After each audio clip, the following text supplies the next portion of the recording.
Welcome back to my channel. Hey, Okay, sorry, got a little carried away. Welcome back to my channel, you guys. I'm gonna try not to move too much because if I do recording on this laptop, it'll be a lot jiggly. But this is gonna be a review for American Horror Story Apocalypse. I love American Horror Story. I mean, some seasons are better than others, but that's neither here nor there. How you guys doing?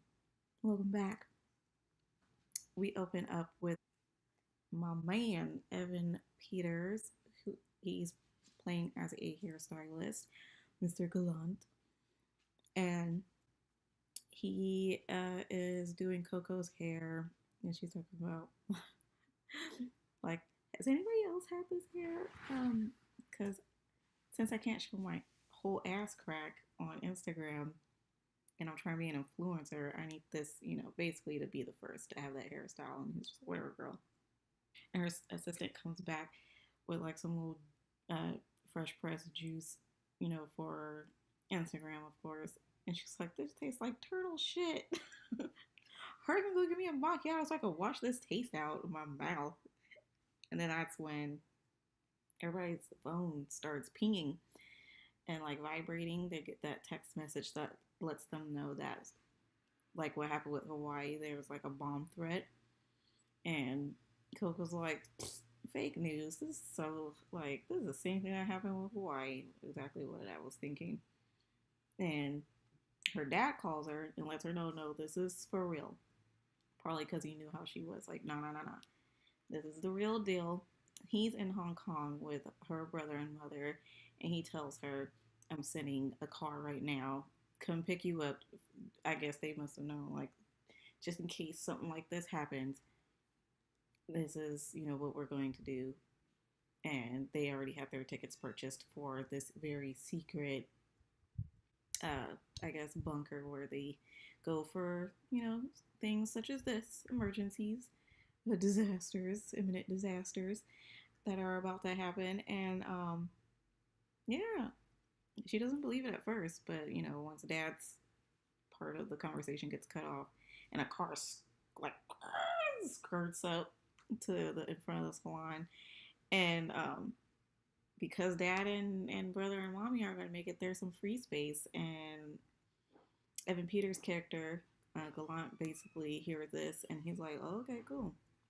So um, the assistant gets Coco in the car, and Coco's like kind of freaking out, and her assistant freaks out a little bit too, and was like, I gotta go home. And she was like, there is no home to go to, so you might as well just come with me. I do have like a free space for you, so let's just go. And while on the way to the airport to catch that jet, she calls her, I don't know if it was for like her husband or like just like a life partner. I don't even know, but she calls Brock and lets him know what's going on. His ass is more concerned about fucking Free Willy getting a six-part season. He was very surprised by it as well. And that's when he notices, like on the news reporter is just kind of like letting them know that, you know, this is what's going on, people, and the bomb is real. You got like 30 minutes, not even. So say your prayers, because this is it. We're done. Like the end. Like this is the end. And he's like saying, I can't believe we did it. Like, I guess we're in World War III. In this, I guess, universe that we're in on that episode. And I guess everybody's just bombing each other, and it was our turn to get bombed, I guess. And LA happened to be where it happens. Please do not let this happen for real, because I live way too close to LA. I'm not gonna survive. I don't know anyone with a bunker.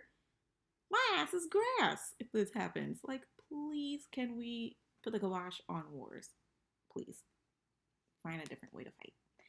Anyway, Virgo's dead, and I love this popcorn. Salty, sweet. Mm, mm, mm. Okay, so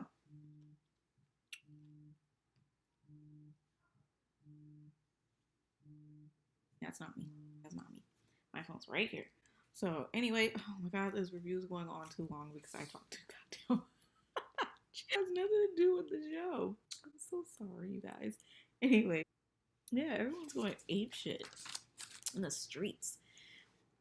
It's what happens when the end of the world is coming. Like on every TV show or movie, when shit is about to go down, people just lose their goddamn minds and they're all over the place. They don't know what the fuck's going on. We get Joan Collins.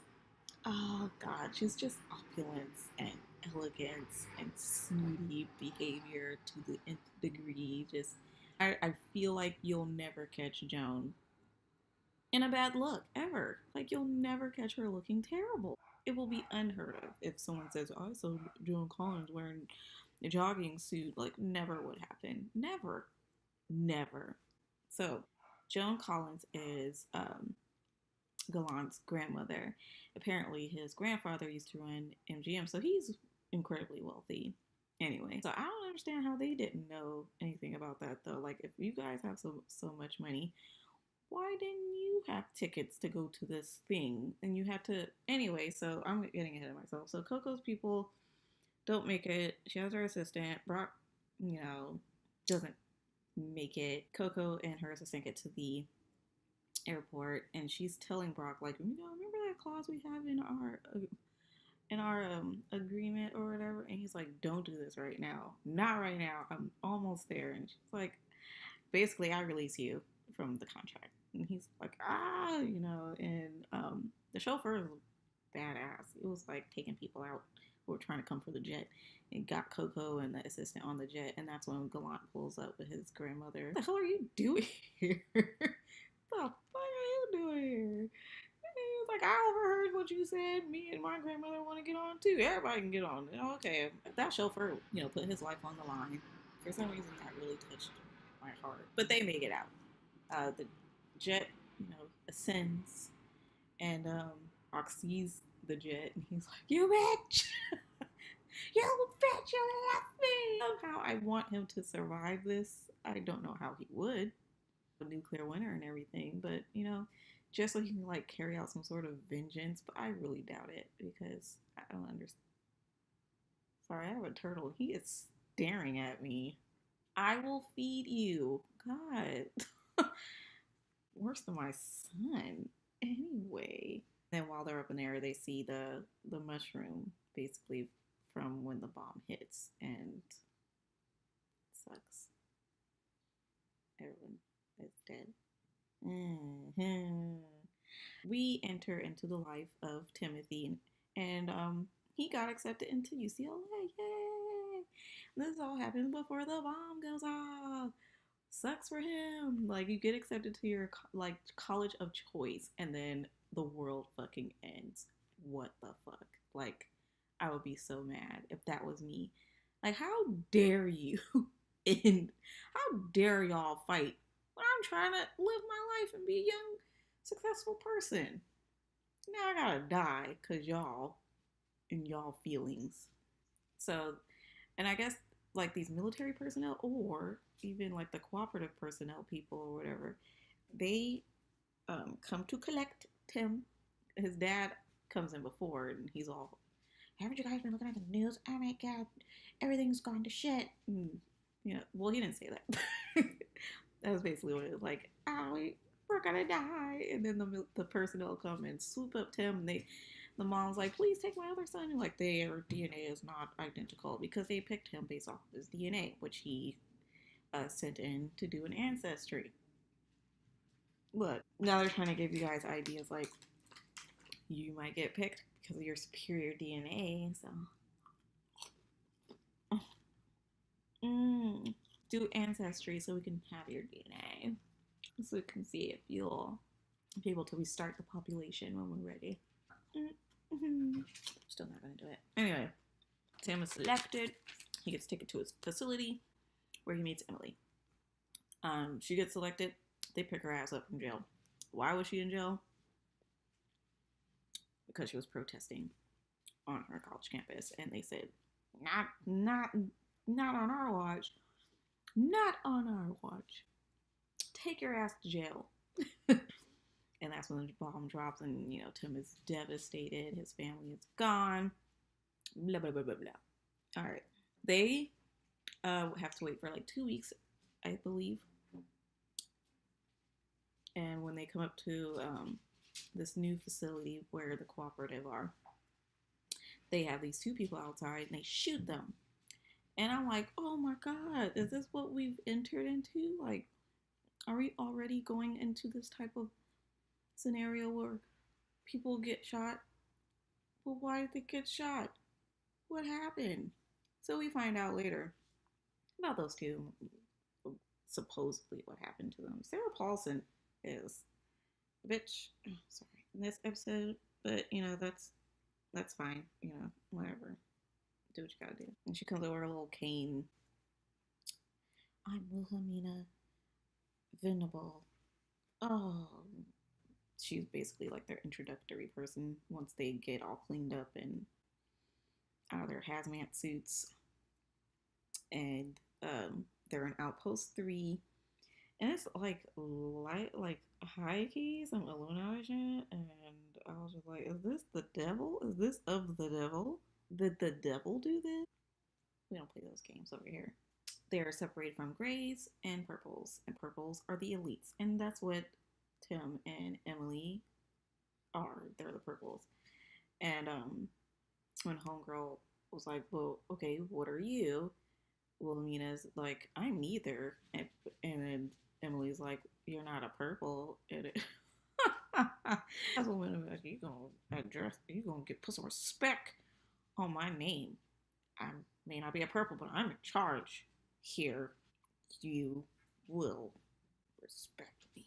Anyway, so Wilhelmina lets them know there is no unauthorized copulation at any time for any reason.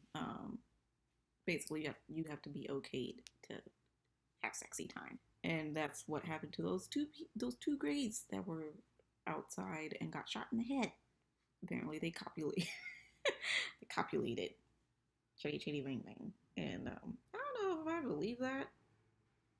I don't know if I believe that fully, but that's what Wilhelmina said. So that's what we're going with. Tim's taking a shower. There was like a 666 on his shower, and some voice like, beware, Timothy. And he's like, oh. And now I'm wondering, like, who did that? Like, they left this little thing open. Someone did it, apparently. Was it Emily? Who knows? And then him and Emily meet up with the other folks. Coco Gallant, his grandmother. Then we got two new people, Andre and Stu, who are a gay couple, and they're super cute together. Um, Dinner is like some tiny ass little cubes that are supposed to be essential vitamins and everything that the body needs to survive. Shit sucks. Coco goes off because her ass is fucking hungry. I would probably be hungry too. I'd be upset a little bit. Like, is this all we really get, dude? What's that? Is this really it? I don't know.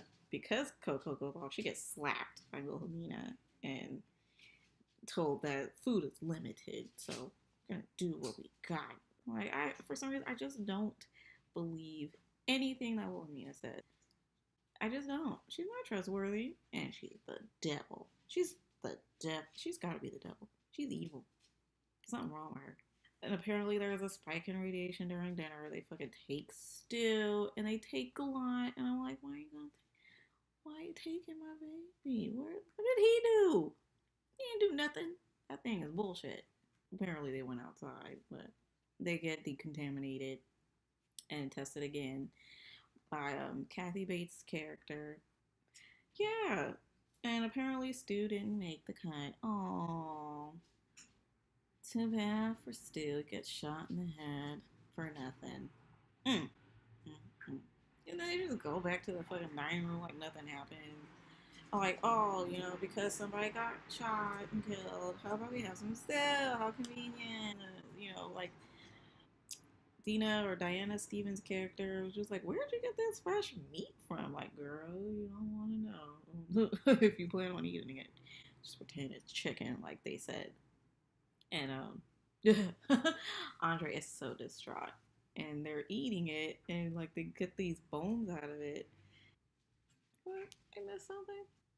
Yes, I did. I totally missed something. Wilhelmina and Bates' character, they're like chatting and playing cards, and they're both wearing purple, even though they're not purple, but they're doing it in the privacy of, I guess, Wilhelmina's room, wearing these beautiful little purple gowns. I noticed everyone's like clothes are very old timey.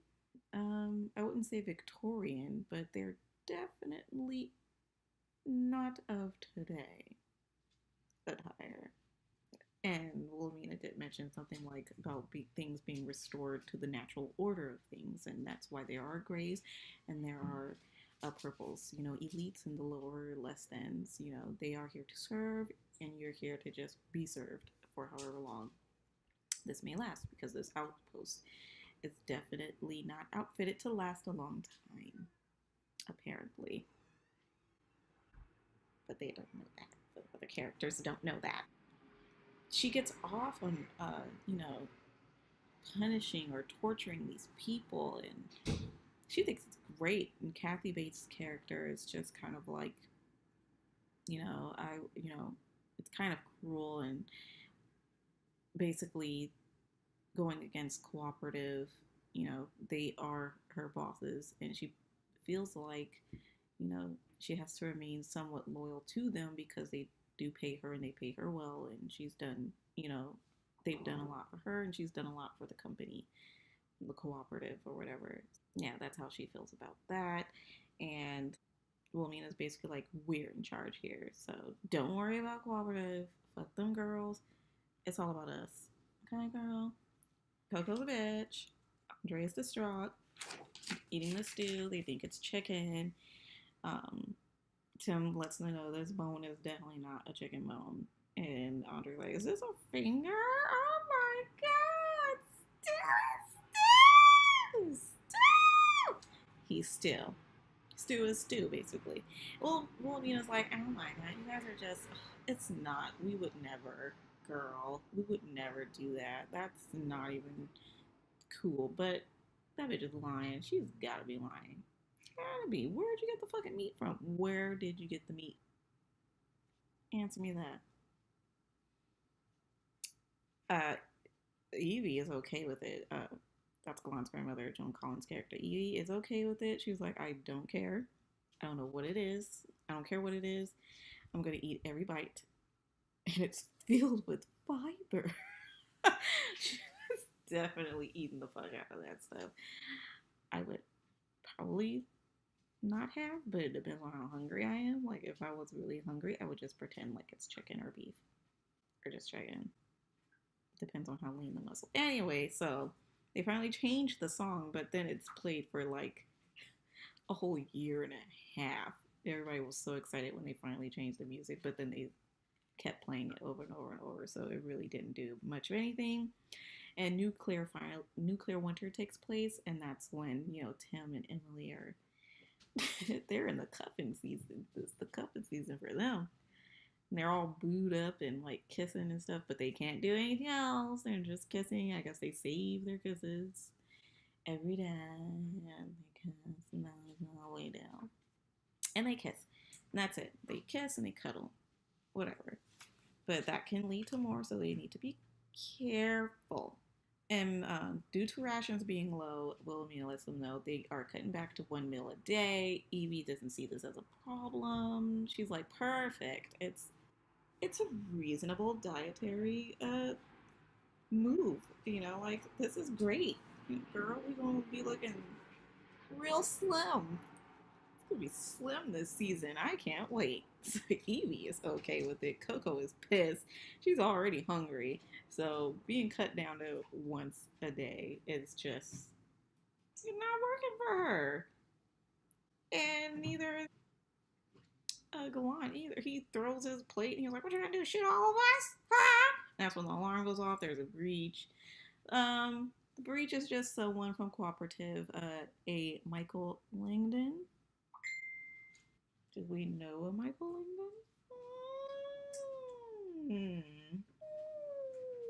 I wonder who he is.